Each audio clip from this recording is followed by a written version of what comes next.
Welcome back. Here's the Kovacs report, and doesn't time fly because the catalogues have dropped. The solicits are pouring out over all the news sites across the internet, and I'm going to take a look at the image book today. This is all the solicits in September for publication in November. So I'm going to highlight anything that's new. I'm going to point out what's on my pull list and hopefully give some interesting commentary as we go through the book. Before that happens, don't forget to like the video and give it a little subscribe too. That would be amazing. I'd appreciate it. So Youngblood is back, and I hear they are going big.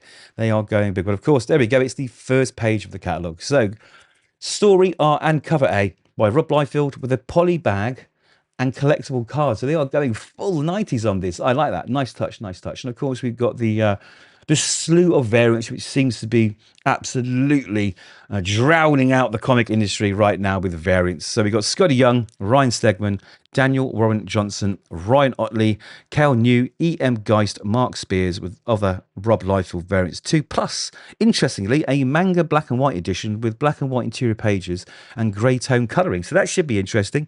Now, I was never a big fan of Youngblood. Don't know why. It's not that I thought it was terrible, that I just never got into it. So I'm interested to dive into this sort of more modern version. What is it all about? Well, the blood is back. Creator Robert Liefeld returns to write and draw the comic that started it all. The team is summoned to a crisis in the Pacific as a mysterious vessel appears and a deadly nemesis is revealed. Okay, well, I'm in. We'll give that a review when it comes out. Oh, good, we got some covers here. Although the art is surprising, I thought it was going to be like heavily 90s scratchy art and I'd be put off, but it's undeniably Rob Liefeld, but it feels like it's super polished. I know the original Youngblood was decades ago, but still saying that, it looks so much more modern. I really like it, and that colouring really pops. So yeah, I'm going to look forward to this. Might catch up on some old Youngblood so I know what I missed. Capes. Now, this is something I'm really excited about. I'm a big fan, of course, of the Invincible universe. And I remember this coming out in the day. This was pre-Invincible, and it felt like a prototype for Invincible. You know, I think he sort of fleshed out some of the ideas and that kind of universe in Capes and the humour. So it's good to see this back in print. I think it was only a 3-issue mini, but they're not just reprinting it. No. They are remastering it. As you can see here, the art is recoloured, re-inked. There's even panels that have been changed, backgrounds changed. Like you see the police cars are different. And down here, let's say you got the skyscrapers and everything else. It's very, very different. So that's really interesting. I hope what they do at the end is collect it in some kind of hardcover that has both versions in it, much like the Batman Killing Joke Absolute Edition, because that was really cool. So let's find out what it's about. So Robert Kirkman, of course, Mark Englert, the Capes Dream Team are back. This is long out of print and very in demand, representing Robert Kirkman and Mark Engelbert's corner of the Invincible universe. A special remastering of Capes featuring new art and dialogue. So they're changing some of the dialogue.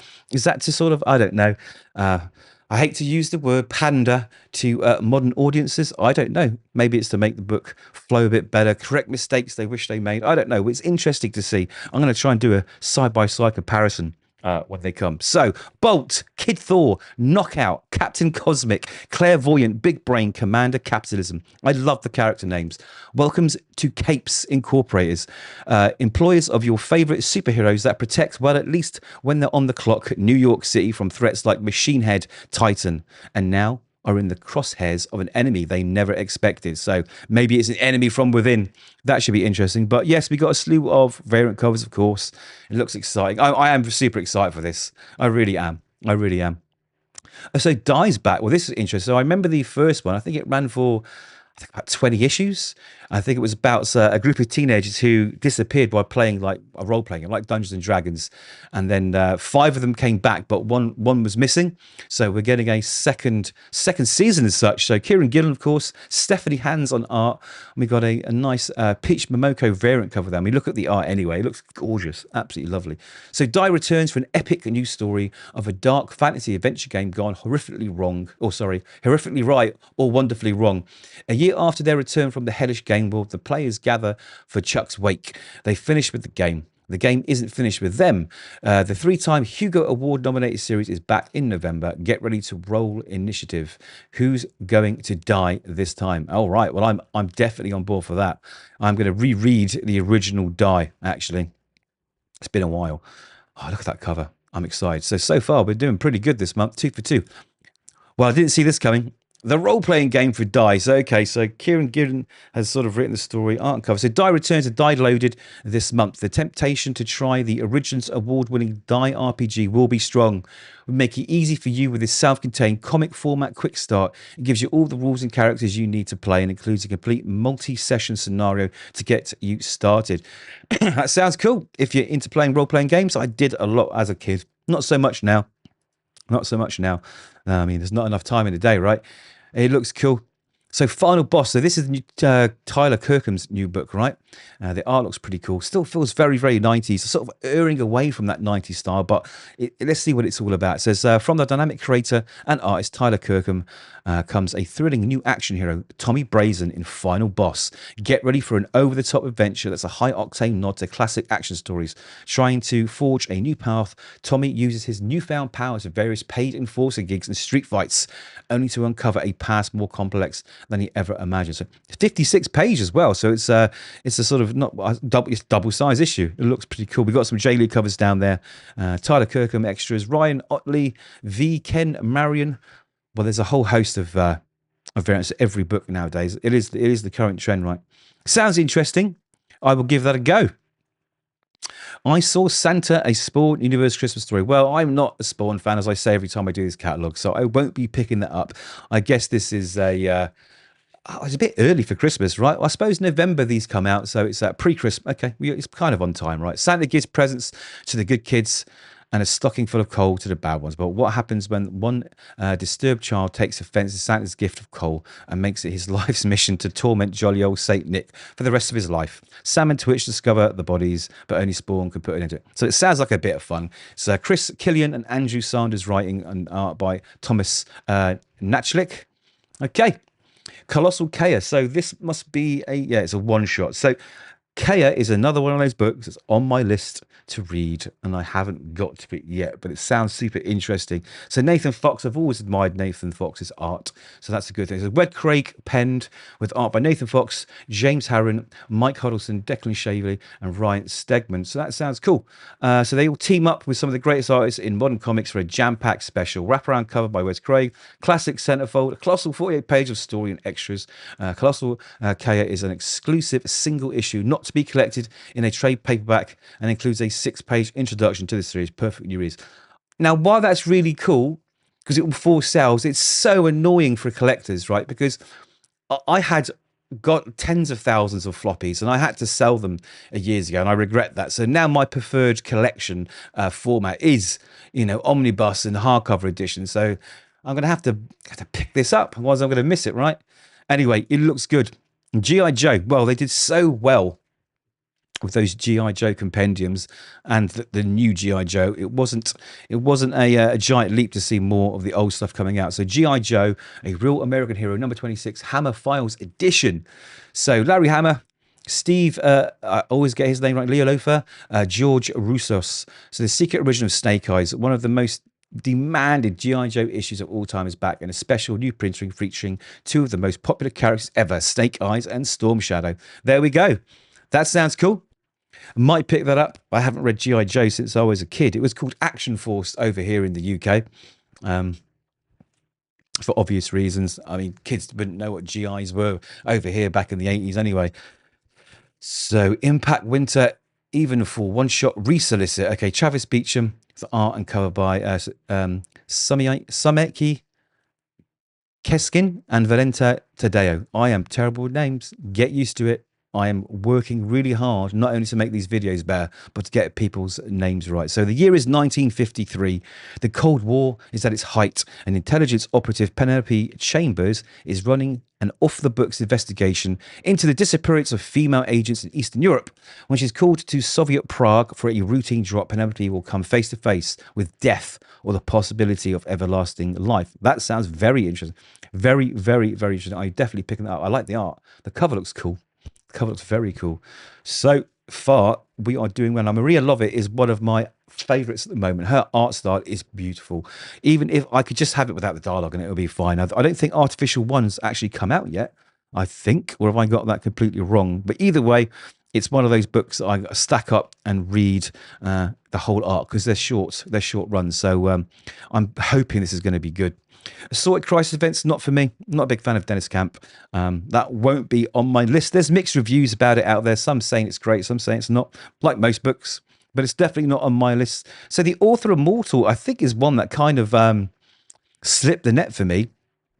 It's about a guy called Hector Ramirez, and he's a failed writer who gets the opportunity of a lifetime is to help reboot the fantasy book series that defined his childhood, let's say. But there's all sorts of strange stuff goes on. He discovers the original author had mysteriously vanished into the fictional world, and he's pulled into a realm where stories are alive, and some of those stories will kill to stay alive. So it sounds really, really interesting. Issue 1 has not dropped yet, as far as I know. So that's definitely on the pull list. Blood and Thunder, as much as I wanted to love it, and I'm not saying it's a bad book, but for me, it just missed a tiny little bit of magic to keep me enthralled. And I got to issue 3 and I had to give it up. Sorry, Benito Sereno and EJ Sue. I mean, the art's lovely, the writing's okay, but I just it wasn't enough to keep me pulled in. The concept was interesting, but no, off my pull list, I'm afraid.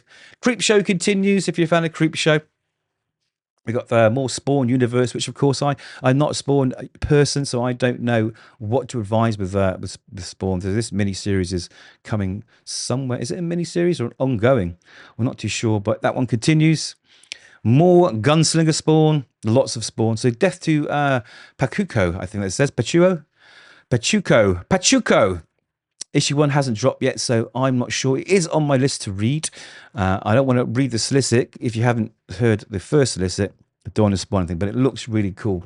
The art looks absolutely lovely. So Death to Pachuco is on my list. Department of Truth continues. I'm catching up with this book. It's pretty damn cool. It's pretty damn cool. James Tynion IV and Scott Snyder with art by Martin Simmons, Joshua Hickson and Jordi Belair. So this one sounds very interesting. This is Lee Harvey Oswald has unleashed the Department of Truth's most unhinged agents to bring in Cole Turner by any means necessary. Caged in by nightmares from all sides, Cole chooses the devil he knows. Cole chooses the Starface Man. So if you're reading the book, I guess you know what that means. Escape. Now this is a big book for me. I'm really waiting for this one. I think it comes out this Wednesday or the following Wednesday. Rick Remender's on fire at the moment. His The Seasons book is incredible. In fact, I think it's one of the books of the year for me. It is amazing. The writing, the dialogue, and the art is sublime. If that doesn't win awards, I will be very, very, very upset. So Escape is the next big one that he's got coming out. It's like a World War II anthropomorphic adventure. And I'm so looking forward to it. I really advise this one because Rick Remender, like I say, he's on fire. The art here is by Daniel Acuna, and I've seen some of the interior pages and they look beautiful. So that is going to be high up my list. So Everything Dead and Dying, that hasn't arrived yet. Tate Brumble, I think he's doing Batgirl. I've got it on the list for issue 1 to review it. We'll see how that one goes.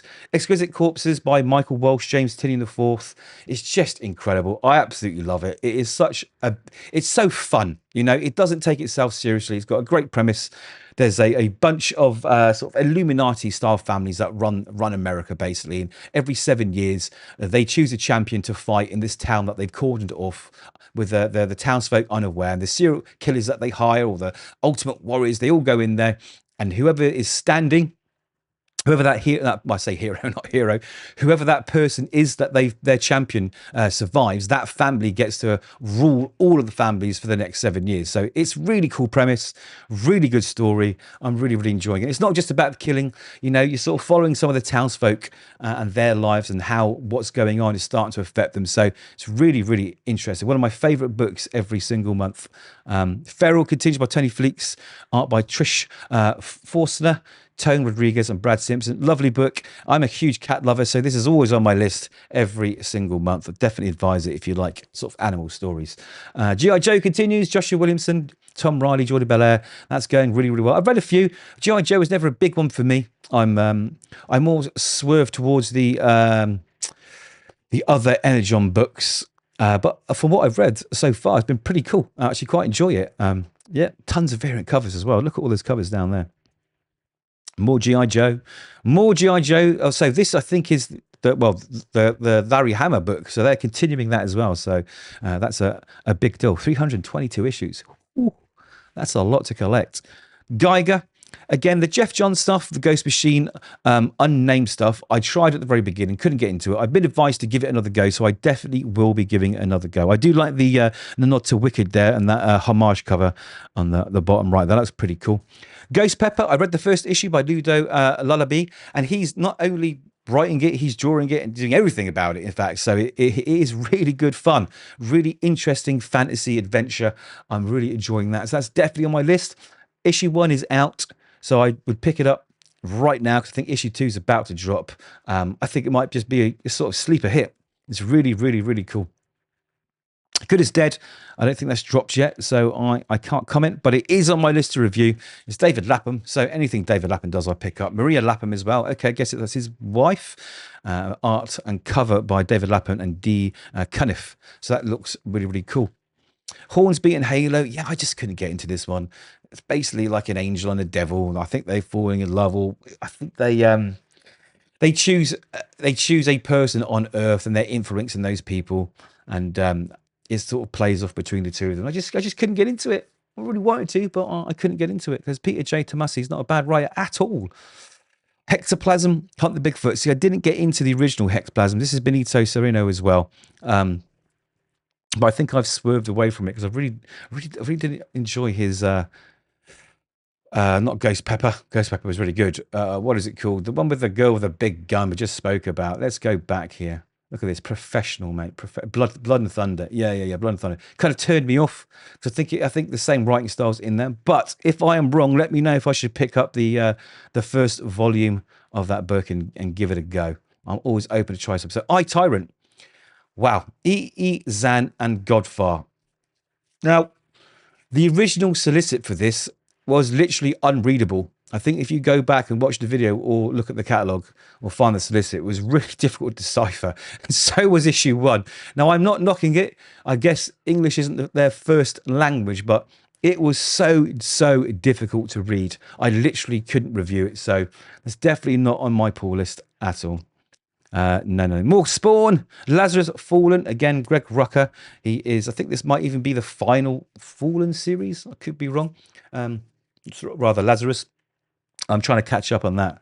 It will be on the list one day. Lost Fantasy is a vast book. I read the first one, but I could not get into it. Again, I'm not saying it's bad. I'm just saying it's not my cup of tea. So it was just very, very, not cerebral, but it was like reading a novel, and it was just so much information. And he is definitely creating a very, very dense, vast universe. And if you like those kind of dense storytelling mechanics, then you're gonna love it. But it's not for me. So news from the Fallout. I read the first one. I really liked it. The second one, I kind of felt it wasn't very good. Sorry, Chris Condon. I'm really sorry. It just lost all of its charm. The dialogue just, I'll be polite, the dialogue wasn't as strong as the first issue, and it just lost my attention completely. So that is off my pull list, unfortunately. Sorry, dude. No Man's Land #1's about to come out, and this one sounds really, really cool. FBI, KGB, all that kind of stuff. We've got a Thing homage cover down there, so I'm already in. Power Fantasy by Kieran Gillen, Casper Mignard. Absolute guaranteed brilliant book every single month. Can't believe we're heading into a year's worth of this book already. Time is flying. So I definitely get that. Dystopian superheroes, they said there, and that's exactly what it is. It's absolutely incredible. Incredible. Radiant Black. I've never read it. I keep saying every month I do the catalog, I'm going to get into it. Same with Rat City, but Rat City, I think it's more of a Spawn universe book, so it's just off my list. Never tried the Rocket Fellas. Again, another Peter J. Tomasi book, so that's not on my list. Or Rogue Sun. So there are so many books to read. There are so many books to read. I don't have the time to read them all. I really want to read some of these books because these are going for quite a long time. So the fact that they're, almost a year here with this one, 31 issues in, must mean that they're pretty good, right? So tell me, is Rogue Sun and Rocket Fellas really, really good? Should I be reading it? Should I drop something else and pick this up instead? Again, this is one of those Ghost Machine books which I'm going to give a second chance at some point. And The Sacrifices, Rick Remender with a new story arc. So let's have a look. So it's Max Fiumara On the art, after the rebellion's bloody climax, a new order rises from the ashes as Seluna confronts the consequences of her fateful choice. Old wounds reopen and new alliances are tested, but in a world reshaped by sacrifice and betrayal, peace may prove just as dangerous as war. So I might start reviewing this one, actually. The Giant Generator books are usually pretty good, actually. Yes, so more Spawn. There's so much Spawn. Crikey. Salmon Twitch, The Scorched. But for me, Skinbreaker. Now, I've got a video coming out about Skinbreaker and everything we know so far. I think this is going to be incredible. The art on this, David Finch, I mean, to use their catchphrase, hasn't just drawn this book, he's unleashed it. The detail that David Finch has put into this is insane. And Annalisa Leone's colouring just takes it up another notch, which you didn't think was possible. It looks incredible. I'm so looking forward to this. It's basically like an aging chieftain and a giant Skinbreaker, I think is the name of the weapon that he held, and the young, I think it may be even his son, is sort of kind of being forced to challenge his father for power over the tribe. It just sounds fantastic. So I'm doing these treasury editions, which I guess are going to be 10 by 14 inches, so original art size. And I've actually seen them for the first time in the flesh, some of these books, and they do look really nice. I haven't obviously seen Skinbreaker #1 yet, it's not out, but yeah, the art is something to behold. And of course, it's Robert Kirkman behind the wheel, so you know you're going to get a good story. So more Spawn, even more Spawn. I do like that cover at the bottom. Ryan Brown, wow, that's beautiful. Now, one on the right reminds me, is that a homage to Slain from 2000 AD? It does look like a homage. Very cool. Transformers. So, issue 24 is about to drop. The final part of Daniel Warren Johnson's absolute epic run of the book before Robert Kirkman and Dan Mora and Mike Spicer take over. So, this is a book that I'm definitely going to be caught up by the end of this weekend, start reviewing. Because it just looks incredible. And I have a video, actually, which was about to drop the next day or so, sort of previewing issue 24. And one of the covers with Megatron and Optimus Prime punching the hell out of each other just looks incredible. It's a Daniel Warren Johnson cover too. So, yes, that's definitely on the list. Dracula's going to go on my list because I'm waiting for The Invisible Man to come out. I think that comes out this week or next week. And it's James Tynion IV. And I like the old classic, horror characters, so I'm going to give those a go. What else we got? Universal Monsters, there we go. So #4 will be out by the time that one comes out, so again, hoping to review that. Viking Moon has not dropped yet, or if it has, I didn't read it. No, I don't think it has. It must be due out this week, next week. Yeah. So we look like we've got some werewolf action there. Joe Pruitt and Marcello Fruzin. So that's definitely going to be on the review list. Walking Dead is nearing the final issues, actually. Now, these recolorings look absolutely stunning, actually. So if you liked it in black and white, you'll love it even more in color. So I can't wait till they do sort of it's like library editions, sort of absolute versions of all these color books. So I'll definitely pick them up then. Witchblade, never a fan of Witchblade, could not get into it, don't know why. But Blackheart Billy, 20th anniversary. This is doing the rounds, another Rick Remender book, Kieran Dwyer and Harper Jayton. So, advanced listed, limited edition to one printing only. Going to get you again. It's 144 pages, black and white, and we've got to get it before it doesn't come back. So, what does it say? This was a big book for Rick Remender back in the day. So it says, after decades in comic book exile, the absurd skate punk, I'm a skateboarder, so it's already appealing to me, skate punk cult classic Blackheart Billy returns, celebrating 25 gloriously questionable years of terrible choices, filthy living, and a long-forgotten punk rock ideology, all wrapped up in the last thing it deserves. A fancy hardcover. So meet Billy Black, skate punk misfit with a robotic head, a bottomless supply of sarcastic contempt for society and terrible impulse control. His life is a never-ending quest for fun, punk rock, debauchery, and skating abandoned pools. This is basically my life growing up, man. I love it. Until a deranged Nazi scientist decides to bring Adolf Hitler back inside the reanimated corpse of Jerry Garcia. Okay, I didn't expect that twist. Now, San Francisco is rapidly descending into a fascist hippie nightmare, and only Billy, armed with snide disdain, a baseball bat, and reckless disregard for personal safety, can defeat this self-righteous, patchouli-soaked moral authority. I like the fact that it's set in San Francisco, because San Francisco is a bit of a skate mecca. Thrasher's Skateboard magazine, the Bible, literally the Bible for skateboarders, is based and published there as well. So it really suits. This stylish hardcover collects the entire original run in original black and white, plus a treasure trove of previously unseen goodies and a new artboard that Remender probably wrote in nostalgic delirium. I'm going to grab it. I've got to grab that. You've hit all my little tick boxes. It looks really cool. So the first, okay, we're into the trades now. So we'll skip through the regular ones to find anything new and interesting. So Blood and Thunder, Free Planet, Gennett, Naked Aggression. Read the first one and the second one. Kind of losing a bit of interest with it. I mean, it's beautifully drawn. You can see there's a sort of Frank Miller influence to it as well. Lost Fantasy is going to be out. Tech Jacket Compendium, so that's a good one if you want your Invincible sort of universe interconnections to be complete. So what do we get in this first compendium? Is it a big baby? Yeah, it is. 544 pages collecting Tech Jacket 1 to 8, Tech Jacket Digital 1 to 3, and Tech Jacket 2014 1 to 12. So that's definitely on the pull list. Under York. Now, I haven't seen this before. So this is Sylvan Runeberg, Merker and Dolfo. New York's destiny is written in its depths.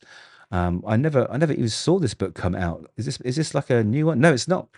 So this has been, I'm not sure. Instead of mumbling to myself, let's read the solicit. Okay, so this collects Under York issues 1 to 6. Alison Walker is a promising young painter in Manhattan, but she has a secret. She's also a witch. She and her family belong to the world of Under York, a mysterious underground New York where 5 powerful clans of witches have reigned for centuries. All right. Maybe give that a go. I'd love witches. I'm writing a witch book at the moment. You know, you heard it here first. This is definitely on the pull list because this book has been pretty much, again, another book of the year for me. Every issue is perfect. Matthew Rosenberg, Stefano Landini, Jason Awerdy have just crafted one of the best image books in for me, decades. I cannot wait till it comes out. That's going to have all 6 issues in it. I think issue 5 is about to drop now this week, I think.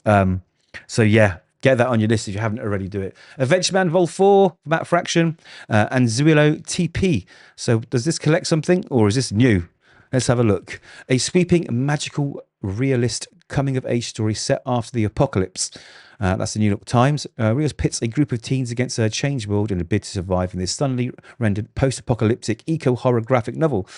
A gorgeous and brutal story that revolts against the notion of violence as the only response to life without hope. The sea, secretly more complex than anyone imagined, rises one day. The horizon folds as the sea absorbs the world and transforms everything that's been pulled inside it. 3 kids find themselves unmoored and lost, but brought together by the physical and mental challenges wrought by the tide and desire to avoid harming any living creature.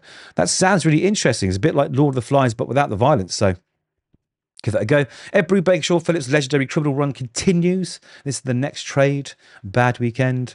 The G.I. Joe Volume 2. The G.I. Joe American Hero. What else we get? The Geiger. Golden Rage. Invincible new editions. These are like smaller versions. They're quite cute, actually. So Carmen, I want to pick up. This is a book that I've been waiting to read properly. This collects Carmen 1 to 5. That's definitely going to be on the pull list. So bold, so Gideon March. Bold, intimate, and deeply human. This original graphic novel challenges what we think we know about life, death, and everything in between.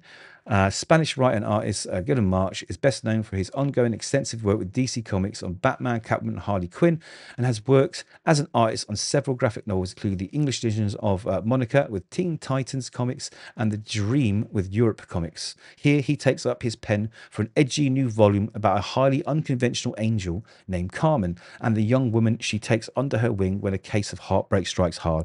Packed with surprises and metaphysics, this gorgeously drawn series deploys tenderness and humour as it dives deep into topics that matter. I'll give that a go purely based on the art. The art looks absolutely gorgeous. Lady Mechanica, Monstrous continues, Knights, Redcoat, anything new, Transformers, Void Rivals. I love Void Rivals. I didn't see Void Rivals solicited in here, did we? I don't think we did. I don't know what's happening with Void Rivals. We will see. So yes, I think that's it. That is it. That is a good month of comics. Something for everyone there. It's going to be, as usual, an expensive month. So those are my picks. Those are my thoughts. Let me know if I'm missing something. Let me know what you're picking up. And of course, don't forget to like the video and hit subscribe. I'd really appreciate it. Take care.